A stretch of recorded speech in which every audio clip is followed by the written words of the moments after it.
Hey guys, how's it going? Welcome to Jimmy Classy's Game Talk. And today I got a pickups vid for you guys. I got a few things from the thrift store, nothing too exciting from there. Some stuff from GameStop, and I got a present from my friend Fleischman for my 200 subs. He sent me over something, so show you guys all that stuff. First from the thrift store, I just got a couple of VHSs, that was it. I got The Adventures of Toad, the Wind in the Willows collection, just because I used to watch this all the time when I was younger. So I figured I'd grab it. Nothing too exciting. And I got Back to the Future, the first one. Just because I want to get this on every format. I know it's coming out on Blu-ray. So I'm definitely looking forward to that. But, yeah, so I just want to get that on every format possible. Next up, we'll start with GameStop. Got Velvet Assassin. I just grabbed this one on a whim. It's only like $12.99. This is just a straight-up stealth game. There is no other element to this game. You basically sneak around, stab people in the back, or you hide in a corner, shoot them in the head with a silencer. Mostly just sneak around and stab people in the back. The levels, that's just all you do. Just getting from point A to point B. Sometimes you got to pick up something. You definitely have to use strategy. It's going to be a lot of deaths because you're going to have to replay levels just to figure out what the hell's going on. The first couple are alright. You could probably make them through with just a couple of deaths, but once you start getting further into it, there's so many guys everywhere. You got to figure out their patterns. You got to figure out who's talking to who. You got to be pretty patient too, because if you die in the game and you just sat through a 2-minute conversation between two guards waiting for them to split up, you got to sit through that again. The checkpoints are kind of far apart, but those are the only problems with it really. Other than that, if you like just stealth games, this is straight up stealth. I think you guys will enjoy it. That's all I can say about it, really. Definitely worth the $12.99 price. I stopped playing this one for a while. I'll probably get back into it. Next up is Magna Carta 2. Great RPG. I just cannot, for the life of me, get into the battle system. I'm in probably 8 hours, and I still have not even remotely grasped the battle system. Something where you overheat, and then you have to go into overdrive, do a special move, then switch to the next guy. You control 3 characters. And the next guy has to go into overdrive, use a special move. That'll break the chain, so you guys are both back to normal, so you can keep fighting. But 99% of the time, all my guys are overheated, and I can't do shit except sit there and watch them get beat. So, I don't know. It's probably just me, because I heard a lot of people love this battle system. It's a great game, but I just can't get used to the battle system. I'll probably go back to it, but for now, I'm going to put it aside. Next up, we got Prince of Persia and the Forgotten Sands. They had buy 2, get 1 free at GameStop, which today I believe is the last day for that. And I haven't played many of the Prince of Persias. I played the first Sands of Time. I got to a part, like a battle in it, and I just didn't know how to pass it. I didn't have the internet at the time or anything, so I gave up on it. The only other one I played was the newer one for the Xbox 360, and that one was like for children. And I think I played the original Prince of Persia.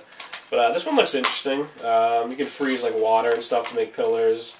I think you can do other things in it. There's a lot of different powers in it, but I love these kind of games, kind of like Drake's Uncharted type platforming games where you have to jump from wall to wall and find paths and grab pillars and all that kind of fun stuff. Next part of the buy 2 get 1 free deal. I already owned this game before, but I had it on the PS3. There was many graphical problems with it on the PS3. I heard it's better on the 360, but I'm sure it's not terrific either. But I didn't really play through it too much.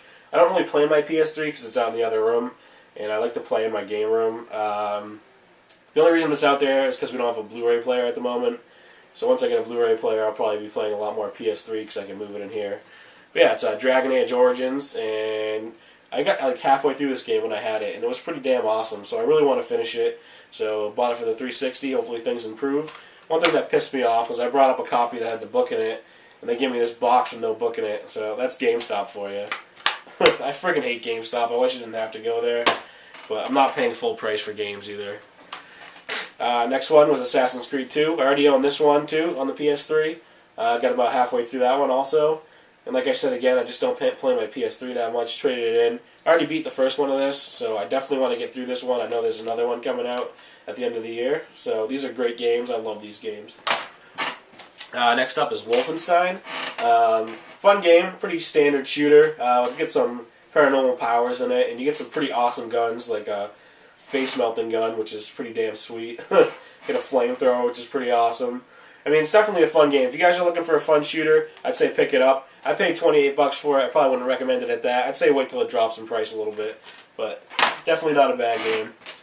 This one I owned before, too. Played it for like an hour. It was at a time where I was working a lot and just didn't have time to play games. Ended up sitting around for a long time, then I traded it in. So I decided to give it another shot, and I'm glad I did because this game is awesome. It just gets so much better as you go through it. The story is great. The graphics are fantastic. Arkham's world is just terrific. So I highly, highly recommend this game. Even if you're not a comic book fan, you will enjoy this. It's a great game. Next up, I just got Prison Break Season 4. It's the last season. I finished this already. Kind of disappointed in the ending, but that's how most series are. So I thought it was completely over, but it turns out there's a movie called The Final Break. I can't find it anywhere in Massachusetts at any of the Best Buys or anything, so I'm going to have to probably order it, but yeah, I'm like severely addicted to that show. I'm so pissed it's over, so I got to get a hold of The Final Break. Next up, I got the new Dragon Quest 9. What's it called? Sentinels of the Starry Sky. So far, I'm liking this game. I've only been in one battle right at the beginning, and I'm probably about 3 hours in. So it's just been all story mainly, which isn't a bad thing because the story's pretty good, I think. But if you're thinking you're going to jump right into combat here, you're not. I mean, you will, but it'll be for like a second, and then that's it. It's going to be story for a long time. But I'm definitely liking so far what's going on with the story and everything. Hopefully when I get into the combat, it'll be just as good. And the combat, from what I got from it, is just typical standard RPG combat, so turn-based. And now, the stack of stuff that my friends gave me, or that my friend Fleischman gave me. Gave this to me for my 200 subs, which is awesome. Thank you, Fleischman. First up, he gave me Nintendogs for the DS, just the disc. I've never played Nintendogs. I think it's like a dog simulator, but I have a real dog. Who knows? I still might play this. We'll see. Another one for the collection, at least. Then he gave me the UMD Up in Smoke Tour for the PSP. And also one of my favorite movies, he gave me Dusk Till Dawn for the PSP, which is awesome. He gave me a complete Genesis game, NFL Quarterback Club.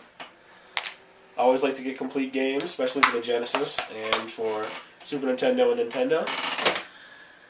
He gave me Guitar Hero 2, which I used to own. This actually got me into Guitar Hero. I love this one. It's my favorite one. And my friend's actually going to give me his guitar once he finds it. He gave me a sealed copy of Strike Force Bowling, which is pretty sweet. This game's not that bad. I used to play it all the time, actually. Gave me Pinball. These are all complete, too, I think, besides this one coming up. This game I almost bought the other day, which is Grand Theft Auto San Andreas, one of my favorite Grand Theft Autos. I love the ones on the PS2. They're friggin' awesome, and this one's one of the best.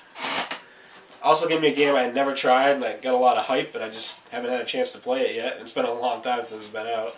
And that is Black. And I'm pretty sure it's just constant shooting. I don't think there's really a story or anything behind it. From what I hear, it's just blow shit up and kill people. He gave me Pro Bass Challenge.